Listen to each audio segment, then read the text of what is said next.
sleep personally.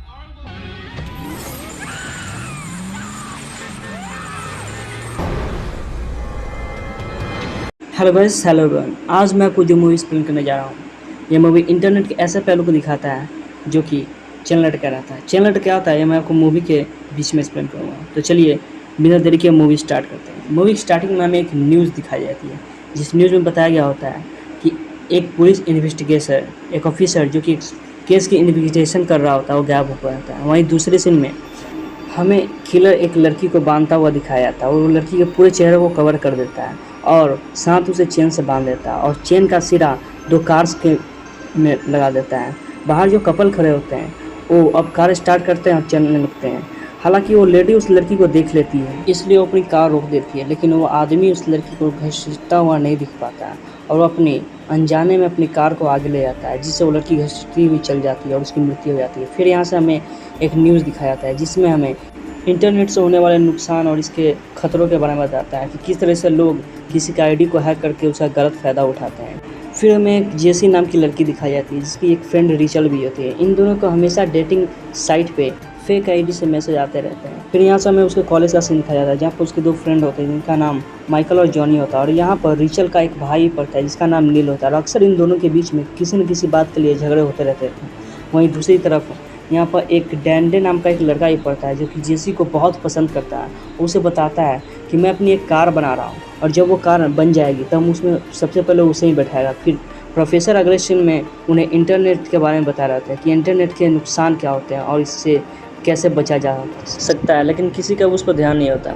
रात को जब नील अपने पीसी पे बैठा होता है कंप्यूटर पे, तो उसे एक मैसेज आता है जिसमें उसे एक लेटर मिलता है जिससे उसे आगे फॉरवर्ड करना होता है और इसके साथ एक वार्निंग भी होती है कि अगर वो इस चीज़ को आगे फॉरवर्ड नहीं करता है तो वो अगले 24 घंटे में मारा जाएगा, उसके साथ कुछ भी बुरा हो सकता है।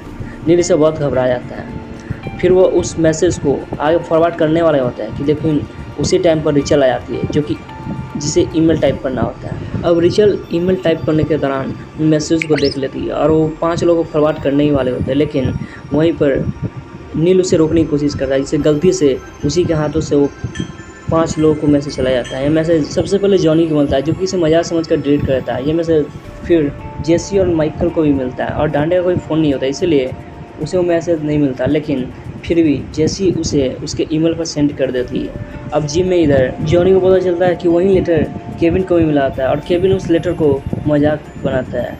अब थोड़ी देर बाद जब जॉनी पानी पी रहा था तभी वहाँ किलर आ जाता है और उसे मार कर बेहोश कर देता है और उसे बुरी तरह से चेन से बांध देता है। वही दूसरी तरफ डांडे को भी उसके ईमेल पर वो मैसेज आता है, लेकिन वो उसे डिलीट कर देता है और ये बात तुरंत किलर को भी पता चल जाता है कि डांडे ने मैसेज डिलीट कर दिया है। अब अगली सुबह में डिटेक्टिव केंसो और पुलिस को जॉनी की लाश मिलती है। डिटेक्टिव केंसो नोटिस करता है कि वो जो चेन जिससे उसे मारा गया होता है और बांधा गया होता है वो जिम में नहीं मिलती है। अगले सीन में डांडे अपनी कार की चेक कर रहा होता है जहाँ पे उसे कार में कुछ खराबी लगती है। जब वो कार के बाहर जाता है और कार में झाँक कर देखता है तो उसे ऑयल लीक नज़र आता है। वो देख ही रहा था कि किलर इतने में ही किसी भारी चीज़ की रस्सी काट देता है जो कि डांडे के सीधे सिर पर गिरती है और इससे सर फटने से डांडे की मृत्यु हो जाती है। अब 1 सप्ताह बीत गया होता है इस मामले को, लेकिन अभी भी पुलिस को और डिटेक्टिव को इस केस का कोई भी क्लू नहीं मिलता है। अब अगले समय जब प्रोफेसर अपना लेक्चर दे रहा होता है तभी जेसी उनके लेक्चर से कुछ बातों को नोटिस करती है और फिर हमें डिटेक्टिव केंसो का सीन दिखाया जाता है जो कि एक आदमी से उसी चेन के बारे में पूछा रहा होता है। उन्हें इस चेन के बारे में पता होता है लेकिन याद नहीं होता है। इधर जेसी को पता चल जाता है कि आखिर उनके दोस्तों में किन किन को चेन लेटर मिलता है। फ्री और रिचल को कॉल करती है सावधान करने के लिए, लेकिन रिचल नहा रही होती है इसलिए वो उसके भाई नील को कॉल करती है, लेकिन नील गेमिंग सेंटर में बिजी होता है और उसकी बातों को घबराहट को सुनकर नील उसे मिलने के लिए जाता है। इधर रिचल जब नहा रही होती है तब वो उसे कुछ अजीब सा फील होता है इसलिए वो अपने रूम से बाहर जाकर देखती है जहाँ पर किलर उसे पकड़ लेता है और उसको मार देता है। इधर जेसी और नील जब घर पहुंचते हैं तो उन्हें पता चलता है कि रिचल अब नहीं रही और घर पर पुलिस भी आई होती है जो कि रिचल की बॉडी की इन्वेस्टिगेशन कर रहा होता है।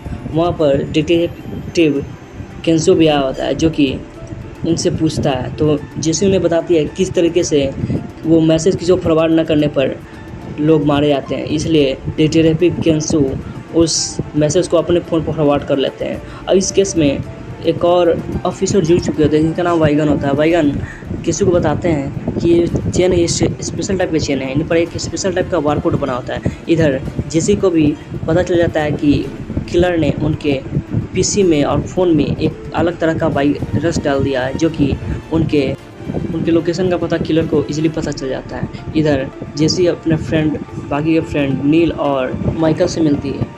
नील बहुत परेशान होता है क्योंकि उसी की वजह से, उसी के मैसेज सेंड करने की वजह से बाकी लोगों की मृत्यु हो रही होती है। और यहाँ पर नील को फिर से बहुत सारे मैसेज आते हैं जो कि उसी किलर ने भेजे होते हैं, और अब उसे ज़िंदा रहना है तो उसे सारे मैसेज आगे फॉरवर्ड करने होते हैं। लेकिन देर रात होते होते उसे बहुत सारे मैसेज मिल जाते हैं जिन्हें वो आगे फॉरवर्ड नहीं कर पाता, और उन मैसेज को डिलीट कर देता है। और किलर इसी बात का फ़ायदा उठा लेता है और नील को मार डालता है। उधर जेसी माइकल को फ़ोन करती है और उसे मिले मैसेजेस को उसको फॉरवर्ड करने के लिए बोलती है, जिसे वो डिटेक्टिव जेसू को सेंड कर सके। अब डिटेक्टिव जेसू एक लोकेशन पर जाते हैं जहाँ पर उन्हें केविन बंधा हुआ मिलता है, और एक एक्सीडेंट की वजह से केविन वहीं जलकर मारा जाता है। डिटेक्टिव केसु उसे बचा नहीं पाता है, और जब वो आगे बढ़ रहा था वहीं पर किलर भी आ जाता है उसके पीछे से और उसे मारकर बेहोश कर देता है, और उसे भी उसी तरह चेन से बांध देता है। जहाँ पर डिटेक्टिव को याद आता है कि जो वाइगन बनकर उनके पास आया था वो वाइगन असल में था नहीं, क्योंकि वाइगन बहुत पहले ही मारा जा चुका होता है। अब किलर उस डिटेक्टिव को भी मार देता है, और इधर जेसी भी बहुत फ्रस्ट्रेट हो जाती है और इन सबसे फ्रस्ट्रेट होकर अपने फ़ोन को तोड़ देती है। लेकिन उसे पता नहीं होता है कि अब खुद बचने के लिए माइकल ने वो मैसेज उसके फ़ोन पर सेंड कर दिया होता है। अब वो अपने कपड़े बदल कर सो रही होती है, लेकिन उसे बहुत भयानक सपने आते हैं जिससे वो परेशान हो जाती है। अब अगली सुबह हमें मूवी स्टार्टिंग वाली न्यूज़ दिखाई जाती है, जिसमें बताया गया होता है कि डिटेक्टिव केसु गायब होते हैं और जेसी भी मर दी जा चुकी है। मूवी स्टार्टिंग में जो हमें एक लड़की बांधी हुई दिखाई देती है वह असल में कोई नहीं है बल्कि जेसी ही होती है, और उसी के पेरेंट्स जो होते हैं जो कि कार चला रहे थे, और जिसकी वजह से जेसी की मृत्यु हो जाती है। और यहीं पर मूवी है। दोस्तों, ये मूवी टेक्नोलॉजी पे बेस्ड है कि किस तरह से हम टेक्नोलॉजी को यूज़ करते करते उसमें इतना खो जाते हैं कि हम ये भी ध्यान नहीं रख पाते हैं कि कोई हर वक्त इसी टेक्नोलॉजी की मदद से हम पर नज़र रखे हुए होता है, और कोई इसका गलत फ़ायदा उठाकर हमारे पर्सनल इन्फॉर्मेशन को भी कहीं लीक कर सकता है, जो कि हमारे मौत का कारण भी बन सकती है। और बहुत सारी प्रॉब्लम्स इस इंटरनेट की वजह से हमारे सामने आ सकती है। सो गाइस, इसलिए एक अच्छे मैसेज का ये मूवी समाप्त होती है। बूम।